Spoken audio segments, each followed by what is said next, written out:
Makambo Fungwamie. Voyage aux États-Unis et Zongi Lisusu avec force. Joe Biden na Kamara Harris bayena mupepe ya sika na résultat ya DV Loterie 2022 et Kobima à partir ya le 8 mai 2021 na 18h heure de Kinshasa na Cybercafé Ben Beach Oyezwami na avenue Essanja numéro 2 en face ya Hôtel Phoenix Bon Marché commune de Barumbu. Na Kinshasa topesi bino mbote ezalinga inde konabino Ben Beach ya Cybercafé Ben.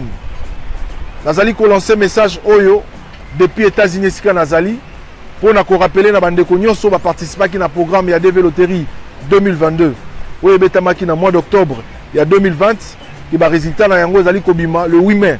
Ovandaka na poto na Belgique na France otika bana na Kinshasa moi si azali na Kinshasa oza na posa aya na États-Unis contactez biso na ba numéro ezali wana na se toko sunga yo pote moi si na yo to bana na yo baya na États-Unis ko gagner DV Loterie oyo ezobima soki oza na mbongo te ya ko voyager pe ba démarche na akei na yo na mboka ya États-Unis d'Amérique nyonso ekozala prise en charge na Cybercafé Ben Beach. Ozalaka na poto na France, Belgique, Afrique du Sud pe na États-Unis d'Amérique otika mwana na Congo otika mwasi pe bandeko na yo na mboka RDC ozana posa bakoma na mboka ya Oncle Sam na États-Unis d'Amérique. Tala occasion yangoyo à ne pas rater avec Ben Beach, les spécialistes en immigration américaine oyo azali ko travailler na ba avocat américain. Obengaye na numéro oyo plus 243 81 81 11 214 et puis Obengiye na 001 200D 913 89. Au Bengiwana au Zuba instruction pour na mwana mwasi tobande konayo bakende na États-Unis d'Amérique.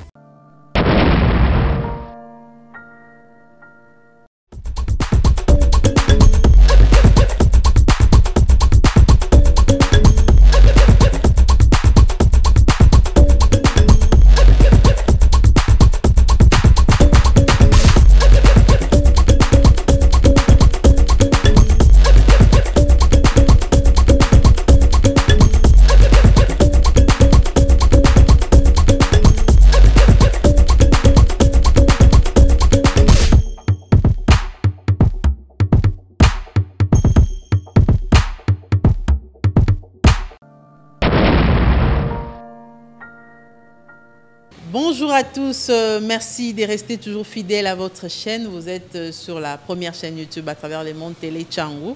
Nous avons essayé mingi ya okuta na isu na bino na émission na biso entretien il y a lelo to yambi moto asikate to yambi esali Mwatango azali président il y a Front citoyen pour la République secrétaire exécutif et alternance pour la République Jean-Bertrand Ewanga ici Ewanga il est invité na biso na ye to kolobela penza actualité bobi ki actualité zali dominée par sommet France-Afrique ba enjeu nango ezali nini tokolobela pe ba déclaration ya président rwandais sur ba massacre au Esamina Est ya mboka na biso pona ye alobi il n'y a jamais eu ba massacre to crime na Est ya mboka na biso pe a dénigré prix Nobel de la paix Denis Mukwege bandeko mingi ba congolais mingi ba siliki penza to kozwa réaction il y a invité na biso lelo tokolobela état de siège est-ce qu'il y a eu exactement violation ou pas ba mesure d'accompagnement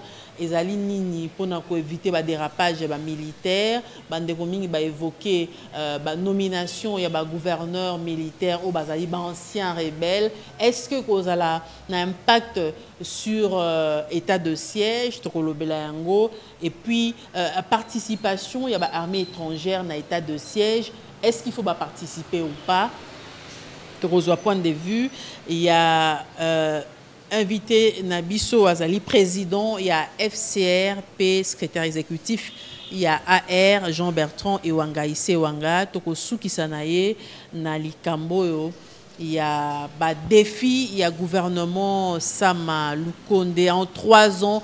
Est-ce que Warrior va relever défi aux Zelabango, IGF politisé ou pas?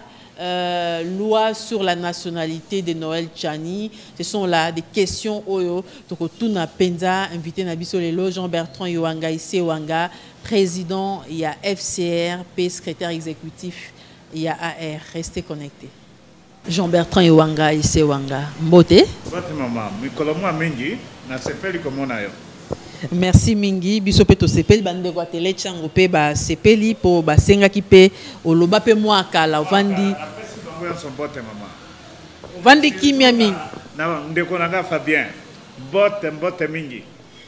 Voilà, alors ba congolais ba siliki makasi ba congolais pena ba ebele ba siliki to moni na ba tweet to moni na ba réseaux sociaux bande ko ba siliki après déclaration il y a président Paul Kagame où a nié ba crime na esi ya mboka na biso. Te na kanisi que président Kagame ezaki na un problème à mémoire na mutuna ye. Il ne peut pas, avec tout le respect que je lui dois comme président de la République, mais à propos de une telle déclaration grave et abouée qu'il n'y avait pas de problème au Congo. Mais prospérité à Rwanda, l'héros est commis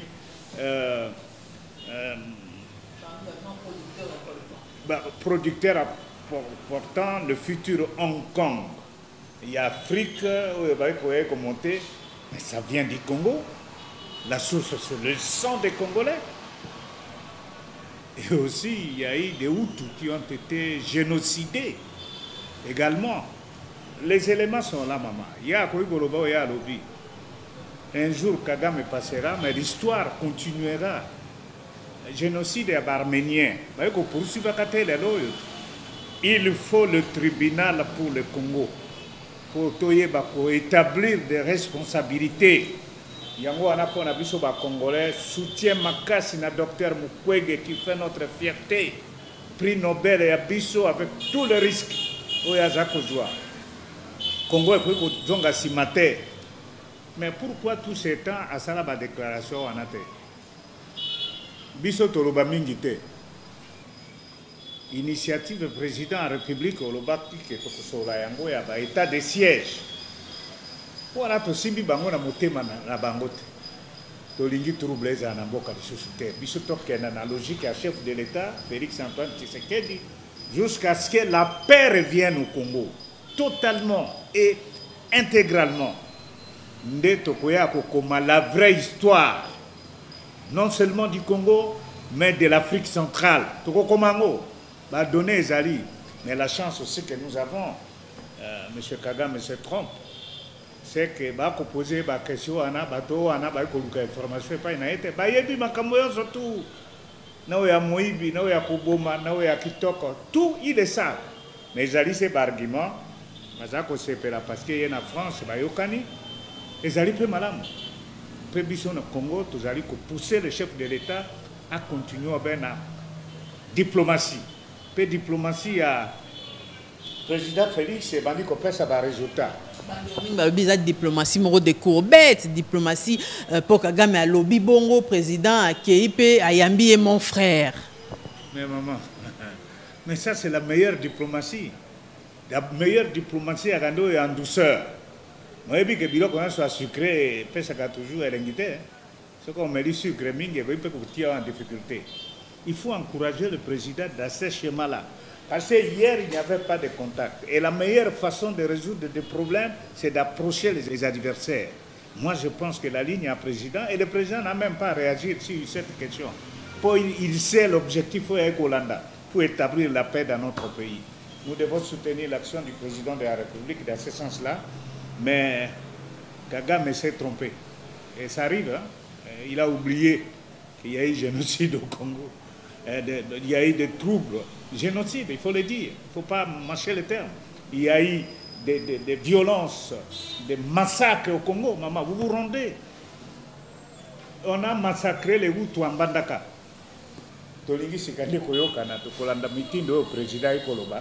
Mais j'ai dit, présent ou pas, l'Afrique centrale écrira son histoire et établira des responsabilités. Bébisa, na bongisa.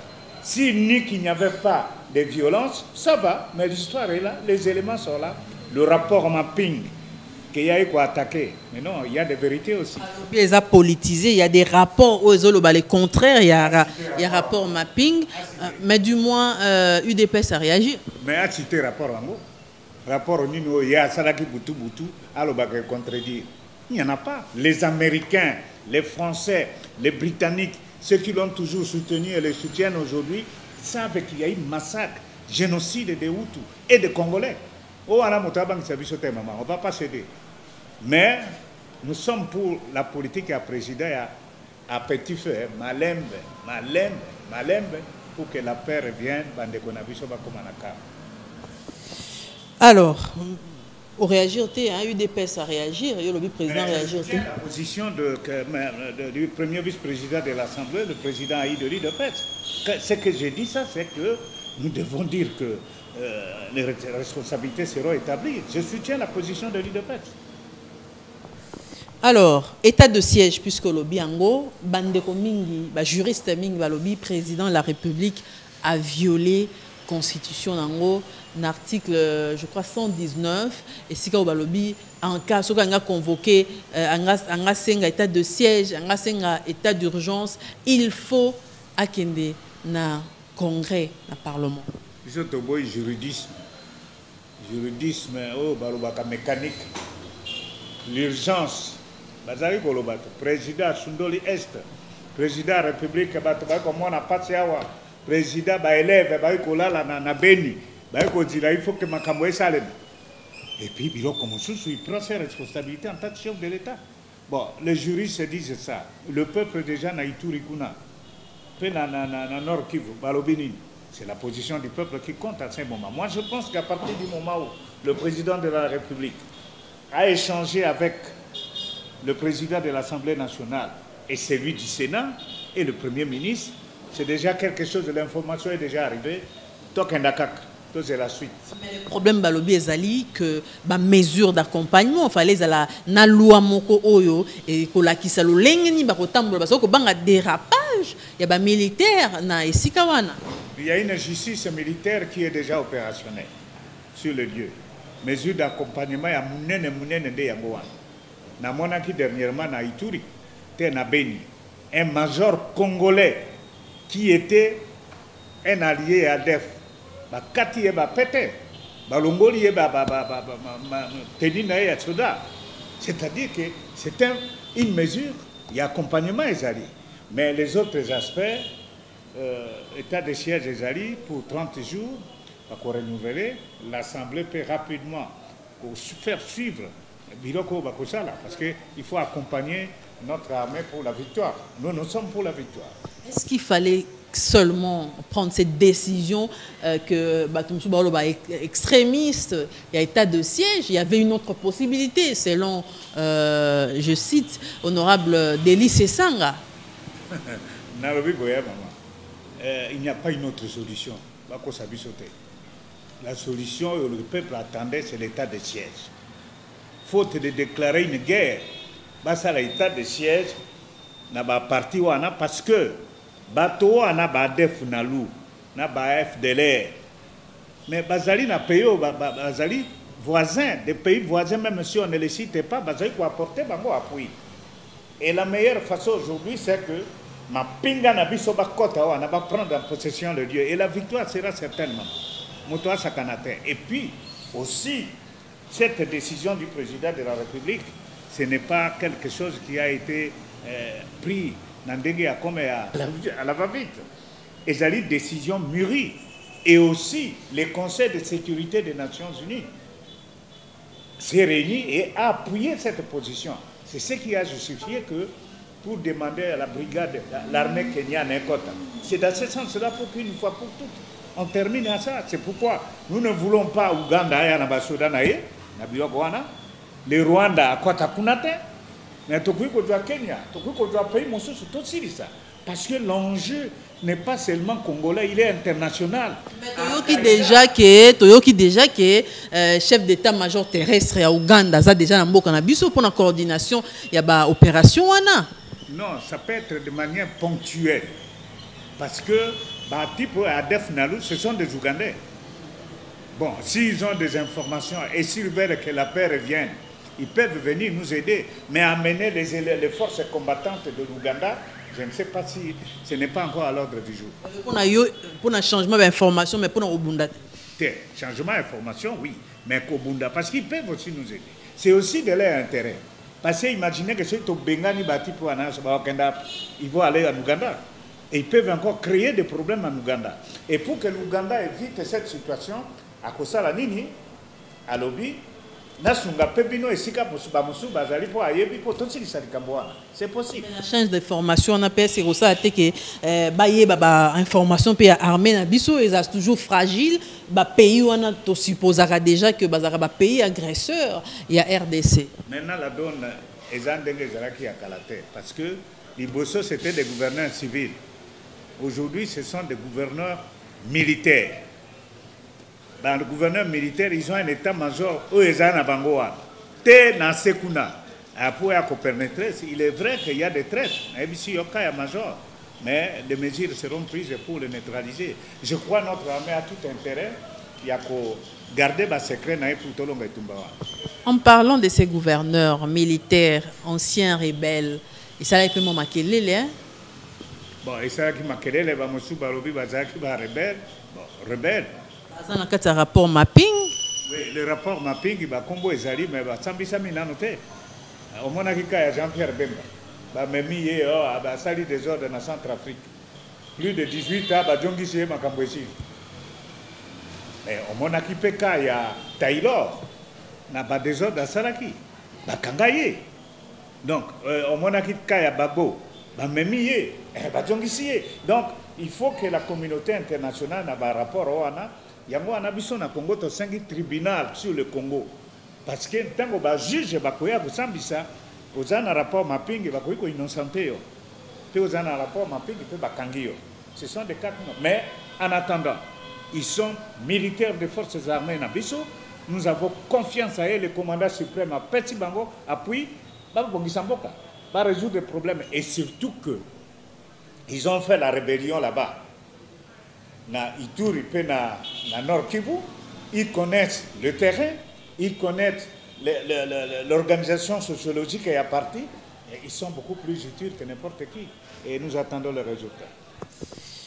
Alors, avant tout côté na makambo il y a ba IGF et tout ça, tout le nom AR. AR en gros, toujours ba soutenir nazo Kambaer, nani azali secrétaire exécutif, tout un certain docteur Samba. Alors, il y a des coordonnateurs à AR. AR, tout le monde a surtout dans la concertation, tout le monde a deux AR. AR ou des AR? Concertation, consultation. Non, consultation, il y a marqué AR, où ils allaient conduire dans Mwanamboka Muyambo. Puis, dans Sage Nabiso, Pierre Paipai. Puis, exécutif, ils allaient Ngaï. Oh, il y a une déclaration à Dr Samba. Bon, diaspora ya poto ba ebié. Ils peuvent dire les locaux ni à ça la maman. Yo mona mutu mobimba. Parti naé na secrétaire général eteni ayoko tambola ko bena malette. Parti.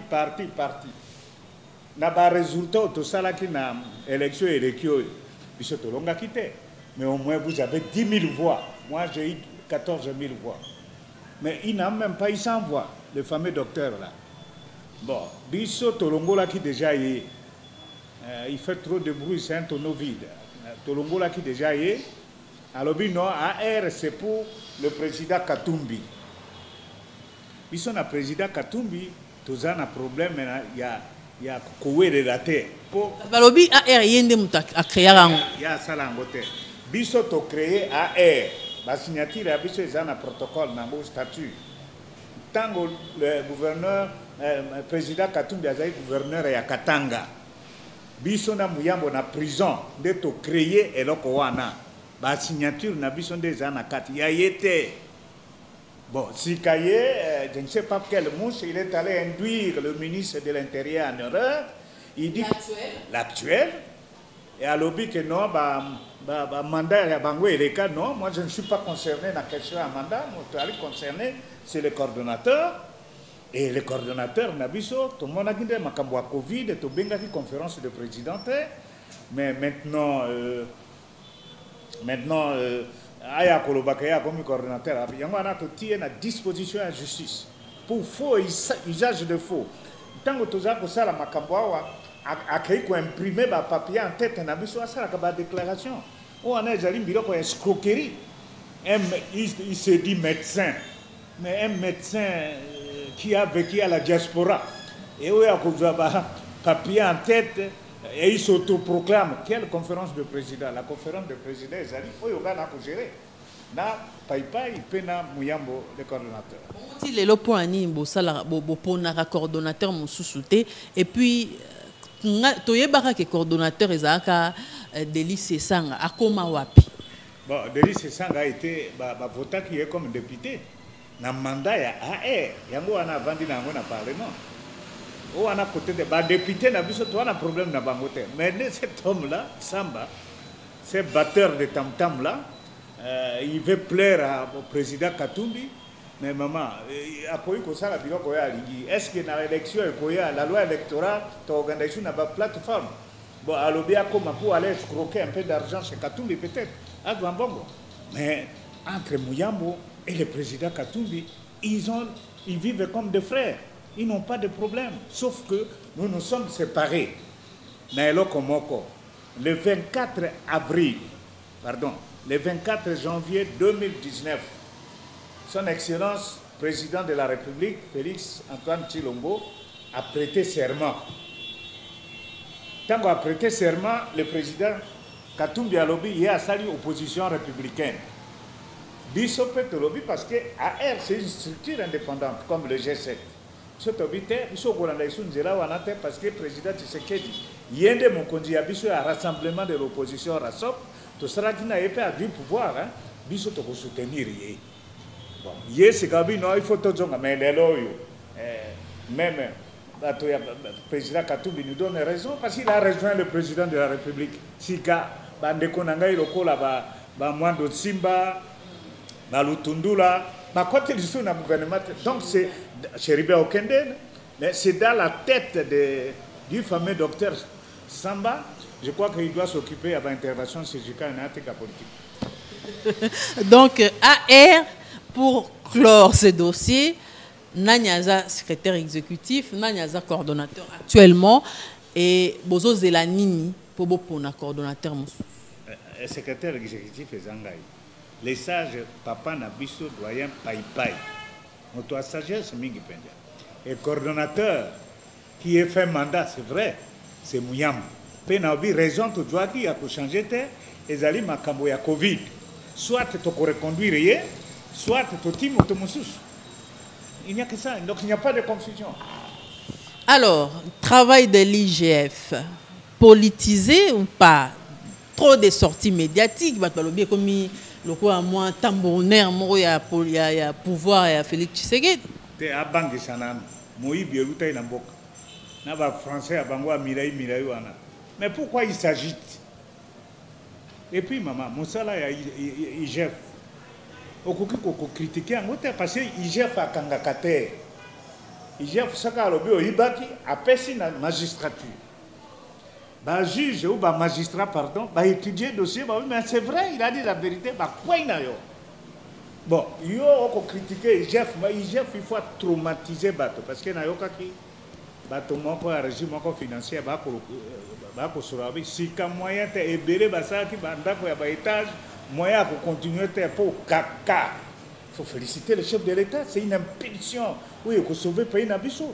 Il y a une réalisation de la recette et salemi na DGI. Et si cet esprit peut continuer, si la redevabilité est causale, si le bien public peut être protégé, non, bravo à l'IGF. Continuez. Mais à l'équipe médiatisée trop. Alutisa, pour Moïse Bielouti na Mboka. Maman. Mboka na biso ya mawa. Où est l'équipe na Mboko yo mona que dans un pays où les gens souffrent, compter le nombre d'immeubles où on va construire. Même à l'époque de Mobutu, on n'a pas fait ça. Tout ça c'est l'argent de l'État.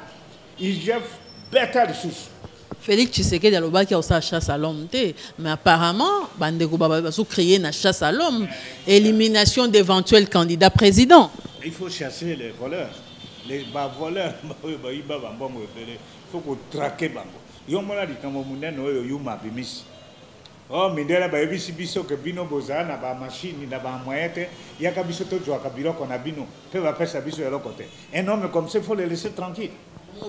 Kala likambayuma a lobby yemoko. Bon point ni ba okanga été. Maman, bien comme ça c'est à chaque chose ils en attendent en goye pour ça étape na étape parce qu'il faut pas ouvrir trop de fronts à la fois. Mouké il faut continuer mouké à quoi y en a bango. Non. Vous avez des connaissances sur ma table. Oh, il quitte la Guinée, je viens, une justice politisée, tout ça. Papa, Yom Alobi, il a étudié au Congo, ainsi de suite. Papa, maman, qu'est-ce qu'ils ont fait? Au commis premier ministre, université, il faut le féliciter. Il y a Mounen, yo Jumbo Wangwap. Tout n'a pas. Pour aider le français au commis docteur. Non, on a bien compris. Lobby basala audit na kokende nae audit externe conclusion ezali. Il Jeff continuer bétan benondembo pour battre vraiment clair. Loi sur la nationalité de Noël Tchani. Babezo visé ba candidat président mais finalement il paraît pouvoir à Félix Tshisekedi des alliés ko écraser ba éventuel candidat président de la République pour y monter à la course et à gagner. Ça sûr n'a été. Non maman, il faut pas prêter des intentions au président de la République. Et puis Noël Tchani, c'est quand même un citoyen de ce pays. Il faut être à côté de cet homme quand il raisonne. Bon, Abimisi Baïdé, Akei Nango, Asololi na président de l'Assemblée, Asololi na président de Sénat. Bon, Alobi a déposé Yango. Mais nous avons 500 Congolais qui vont examiner, même pas 500, c'est 600, parce qu'il faut inclure le Sénat aussi, qui vont examiner cette loi. Et vous allez me dire que le président de la République va taper sur la tête de tous ces mondes. Longola moto, Longola, c'est faux. Jean-Bertrand Wangaboye binde ma campagne les carayaba loi na mboka na biso. Parlement yote. O union sacrée. Kasi yango te o wana ezana ba justice. O union sacrée onde to yoka ki te biso to sala ki boye, balaka biso boye. Yango te. Te, je ne crois pas. Parce qu'il y a des gens responsables là-bas, il ne faut pas accepter alors qu'on m'a Le professeur Tchani a présenté Baïdé Naye. Le député Bako a vu Yango en charge. Ce qui va le ici, dans le débat, combien de lois ça fait dans le débat va rejeter Yango ou pas? Mais je pense que c'est trop tôt de parler de cette question. Est-ce que c'est opportun aujourd'hui de parler de cette question des nationalités? Oyo, justement, les équipes moratoire, More Vanda et Oumelipe, Banana Tango, il y a Vital Kamere et Ozarana Vital Kamere. Maman, mais dans tous les pays du monde, pour occuper les fonctions de chef de l'État, il faut retracer votre vie, comment ça évolue. C'est quand même un droit. Il y a des motos à Salayango. Mais dire qu'on vise les gens, bon, ça m'étonne. Mais si c'est viser les gens, mais tu peux bloquer en gros. Mais si c'est pour l'intérêt du pays, ça va passer. Alors, je rappelle que Tozo Yamba, président, il y a Front Citoyen pour la République, secrétaire exécutif a confirmé en gros qu'il y a AR Ezakaraye, Moussou Ezalité, Jean-Bertrand Ewanga, Issé Ewanga. Défi du gouvernement Samalou Kondé. Quelles sont les priorités pour ce gouvernement, Lelo? Maman, on dit que la plus grande priorité, Lelo, c'est la paix. Et je suis très content que ce gouvernement ait s'engagé derrière le chef de l'État avec l'état de siège décrété pour que la paix revienne. Parce que sans la paix, maman, nous pouvons danser ici. Nous pouvons fêter ici. Tant qu'on continue à égorger les gens à Beni, à Iziro, pas Iziro, pardon, Ituri, ainsi de suite, je crois que les Congolais, quelque part, objectif est à paix, nous soutenons le gouvernement.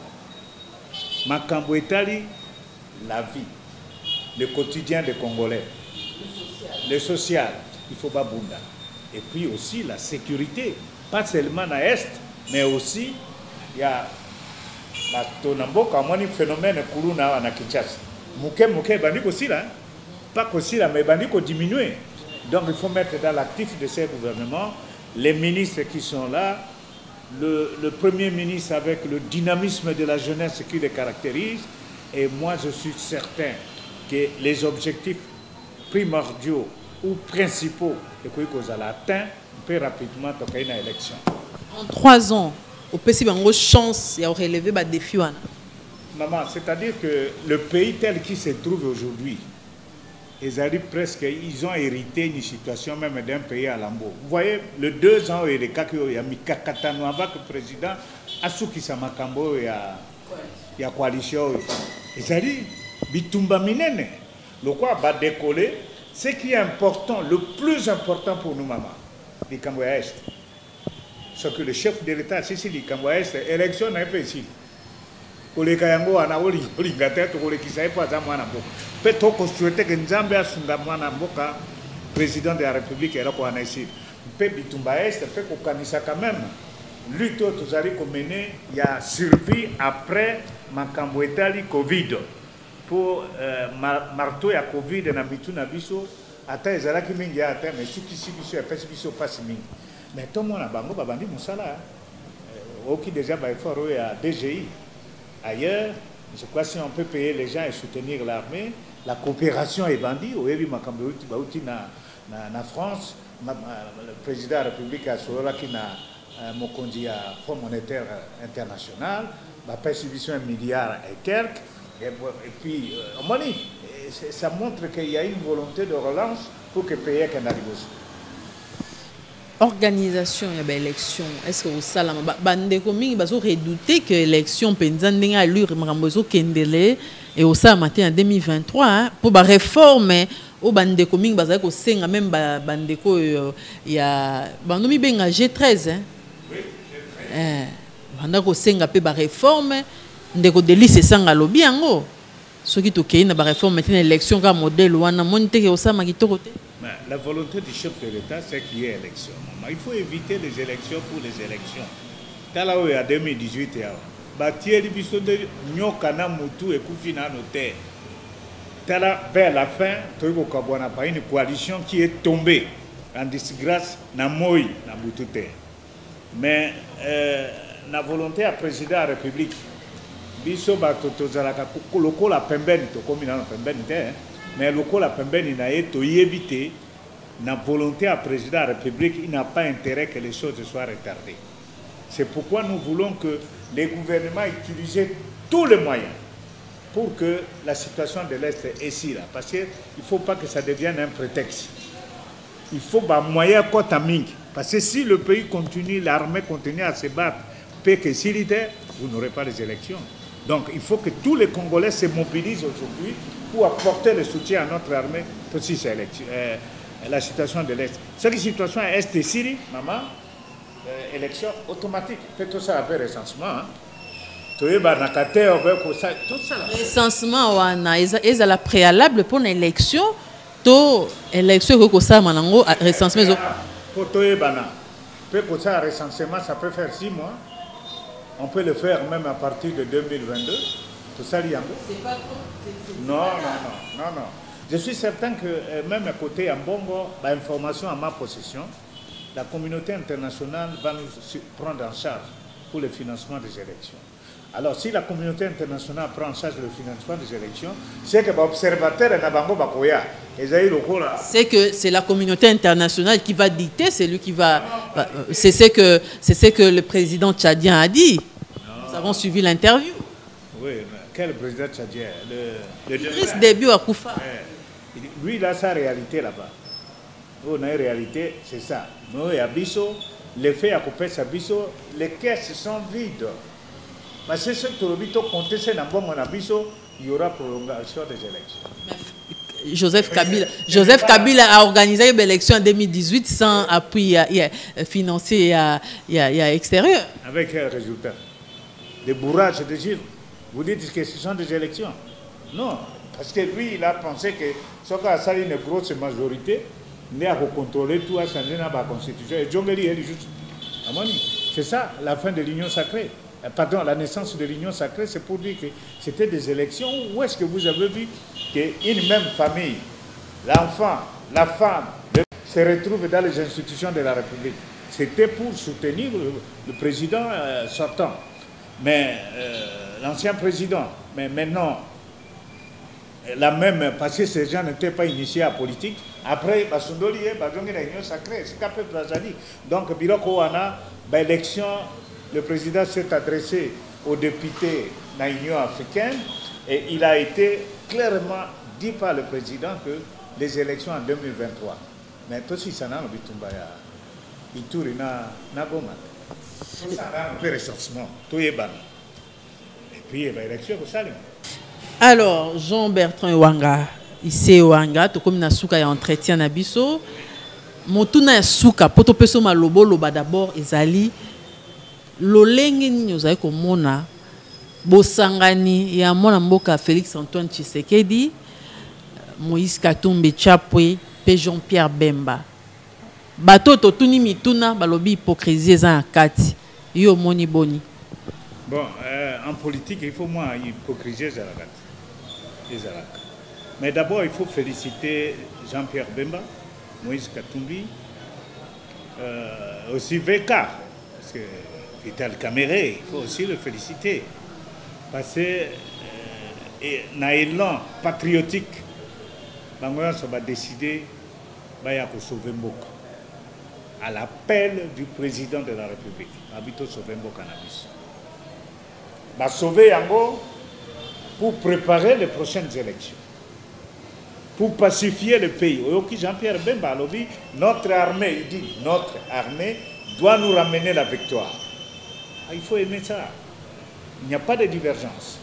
Mais il est vrai qu'avec l'évolution, il n'y a pas d'hypocrisie, un minimum d'hypocrisie, mais il faut saluer les hauts sentiments qui a caractérisé ma personnalité parce que Bemba na Katumbi na Kamere pouvaient dire Tobo Union sacrée. Il y a Félix. Qu'est-ce que nous allions devenir aujourd'hui?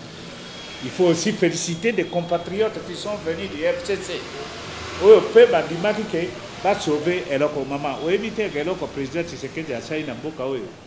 Changement et revirement munene wana pe makila et tangité.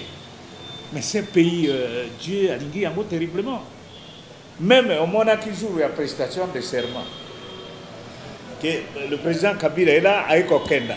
Et juste à tourner le dos, il effigie partout. Rien ne s'est passé. Donc c'est un pays de paix, la RDC. Je félicite ces compatriotes-là. Mais eux aussi ne sont pas bêtes. À la fin, nous deviendrons des adversaires politiques, mais l'intérêt du pays d'abord. C'est là qu'il faut les féliciter. Jean-Bertrand Ewanga, je rappelle qu'Ozali, président et Front Citoyen pour la République, puis secrétaire exécutif et alternance pour la République. Donc, comme Nasuka y a entretien à Bisso, Bandeko Batali Bisso pendant au moins une demi-heure, hein, je pense, Jonathan. Malobani, on voit ça, Bandeko na Bisso, Barota la Bisso.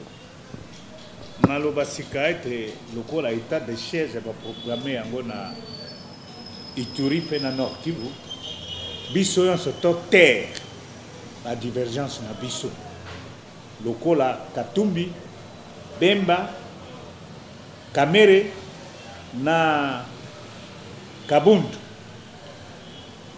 bazana divergence balobi faut sauver le pays na bato ya FCC obayaki nde union sacrée bini. Si il faut terre la divergence na biso pour makambo wana ya est pays à la pacifier. Au moins on va tant que ça la kimia, quelqu'un vient dire il n'y a jamais eu de violence ou mort na côté wana. C'est une manière de nous provoquer tout le babiloba. Non maman, il faut tous à la calme. Tout le président diplomatie na ye bandi ko pesa ba résultat. Il y a président Félix. Pendant la guerre, nous soutenons l'armée, les commandants suprêmes. Il faut même faire une mobilisation, une collecte nationale. Il y a des provinces dans la province. J'ai suivi na Haut-Katanga. Les députés provinciaux ont décidé d'apporter Batindambogo pour soutenir notre armée. Députés nationaux.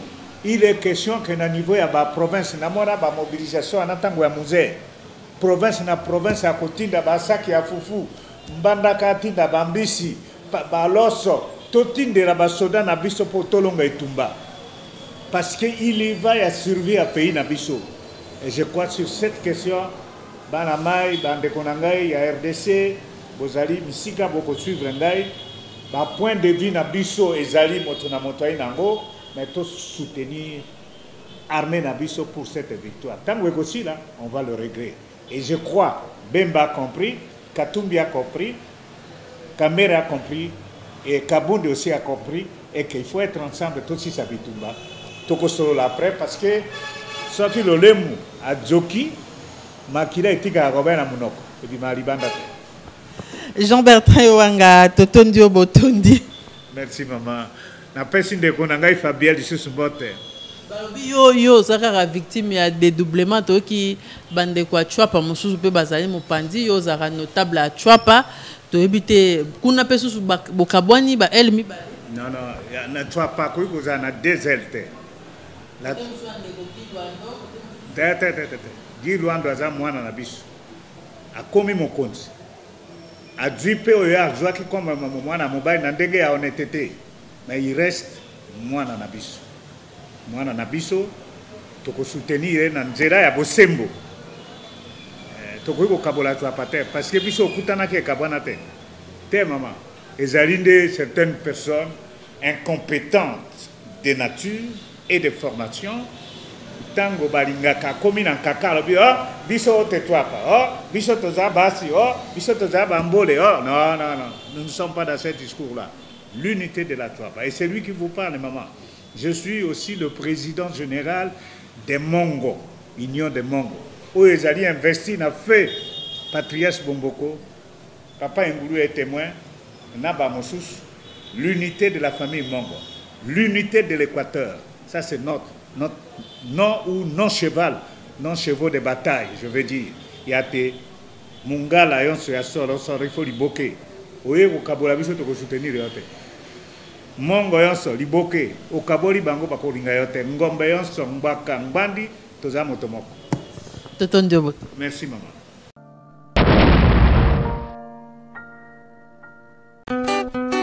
Makambo efungwami. Voyage aux États-Unis et zongi lisusu avec force. Joe Biden na Kamala Harris bayena mupepe ya sika na résultat ya déveloterie 2022 et kobima à partir ya le 8 mai 2021 na 18h heure de Kinshasa na cybercafé Benlo Beach oyezwami na avenue Essanja numéro 2 en face ya Hôtel Phoenix bon marché commune de Barumbu. Na Kinshasa topesi bino mbote ezalinga inde kona bino Benlo Beach ya cybercafé Ben. Nazali ko lancer message oyo depuis États-Unis sika nazali pour na ko rappeler na bande ko nyonso ba participer ki na programme ya DV Loterie 2022 oyo betamaki na mois d'octobre ya 2020 ki ba résultat na yango ezali ko bima le 8 mai ovandaka na poto na Belgique na France otika bana na Kinshasa moi si azali na Kinshasa oza na posa aya na États-Unis contactez biso na ba numéro ezali wana na se toko sunga yo pote moi si na yo to bana na yo baya na États-Unis. Ko gagner DV Loterie Oyo et Zobima. Soki ozana mbongo te ya ko voyager peba démarche na akei na yo na mboka ya États-Unis d'Amérique. Nyonso ekozala prise en charge na cybercafé Benlo Beach. Ozalaka na poto na France, Belgique, Afrique du Sud pe na États-Unis d'Amérique. Otika mwana na Congo otika mwasi pe bandeko na yo na mboka RDC ozana posa bakoma na mboka ya Oncle Sam na États-Unis d'Amérique. Tala occasion yango yo à ne pas rater avec Benlo Beach, les spécialistes en immigration américaine oyo azali ko travailler na ba avocat américain. Obengaye na numéro oyo plus 243 81 81 11 214 et puis obengiye na 001 200D 913 89. Au Bengiwana au Zuba instruction pour na mwana mwasi tobande konayo bakende na États-Unis d'Amérique.